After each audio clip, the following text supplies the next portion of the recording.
ಆತ್ಮೀಯ ಕರ್ನಾಟಕ ರಾಜ್ಯ ಸರ್ಕಾರಿ ನೌಕರರೇ, ಸ್ಕ್ರೀನ್ ಮೇಲೆ ಗಮನಿಸ್ತಿರ್ಬೋದು ಸಿಎಂ ಸಿದ್ದರಾಮಯ್ಯ ಭರವಸೆ, OPS ಜಾರಿಗೆ ಸೂಕ್ತ ನಿರ್ಧಾರ.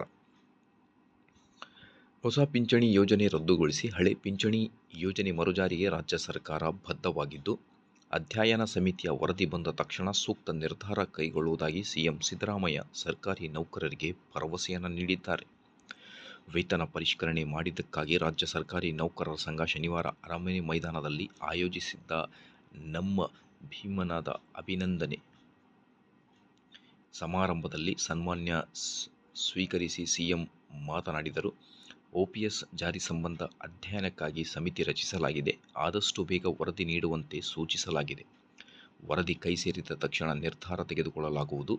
ಈ ವಿಚಾರದಲ್ಲಿ ಸರ್ಕಾರ ತನ್ನ ನಿಲುವಿಗೆ ಬದ್ಧವಾಗಿದೆ ಎಂದರು. ಕರ್ನಾಟಕ ಆರೋಗ್ಯ ಸಂಜೀವಿನಿ ಯೋಜನೆ ಕಾರ್ಯರೂಪಕ್ಕೆ ತರಲಾಗುವುದು. ಈ ಬಗ್ಗೆ ಆದೇಶ ಹೊರಡಿಸಲಾಗಿದೆ.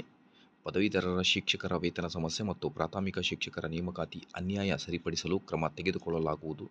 ಸರ್ಕಾರಿ ಇಲಾಖೆಗಳಲ್ಲಿನ ಖಾಲಿ ಹುದ್ದೆ ಭರ್ತಿಗೂ ಕ್ರಮ ವಹಿಸಲಾಗುವುದು ಎಂದು ಸಿಎಂ ಸಿದ್ದರಾಮಯ್ಯ ಭರವಸೆಯನ್ನು ನೀಡಿದ್ದಾರೆ. ವೀಕ್ಷಕರೇ, ಸ್ಕ್ರೀನ್ ಮೇಲೆ ಗಮನಿಸ್ತಿರ್ಬೋದು ಬಹಳನೇ ಇಂಪಾರ್ಟೆಂಟ್ ಆದ ಇನ್ಫಾರ್ಮೇಷನ್ಗಳು. ಸಮಿತಿಯನ್ನು ಪುನರ್ರಚನೆ ಮಾಡಿದ್ದಾರೆ. ರಾಷ್ಟ್ರೀಯ ಪಿಂಚಣಿ ಯೋಜನೆಗೆ ಸಂಬಂಧ ಈಗಾಗಲೇ ಸರ್ಕಾರದ ಅಪಾರ ಮುಖ್ಯ ಕಾರ್ಯದರ್ಶಿ ಅಧ್ಯಕ್ಷತೆಯಲ್ಲಿ ರಚಿಸಿರುವ ಸಮಿತಿಯನ್ನು ಪುನರ್ರಚಿಸಲಾಗಿದೆ. ಸೊ ಆದಷ್ಟು ಬೇಗ OPS ಜಾರಿಯಾಗಲಿ.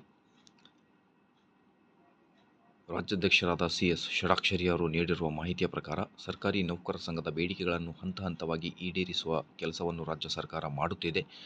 ಆದಷ್ಟು ಬೇಗ ಹಳೆ ಪಿಂಚಣಿ ಯೋಜನೆ ಜಾರಿಗೆ ಬಂದರೆ ಲಕ್ಷಾಂತರ ನೌಕರರಿಗೆ ಅನುಕೂಲವಾಗಲಿದೆ. 7ನೇ ವೇತನ ಆಯೋಗವನ್ನು ಜಾರಿಗೆ ಮಾಡಿದ್ದಕ್ಕೆ ಸಿಎಂ ಸಿದ್ದರಾಮಯ್ಯನವರಿಗೆ ಕೃತಜ್ಞತೆ ಸಲ್ಲಿಸಲಾಗಿದೆ. ಇದೇ ಥರ ಎಲ್ಲ ಮಾಹಿತಿಗೋಸ್ಕರ ಲೈಕ್, ಶೇರ್ ಆ್ಯಂಡ್ ಸಬ್ಸ್ಕ್ರೈಬ್.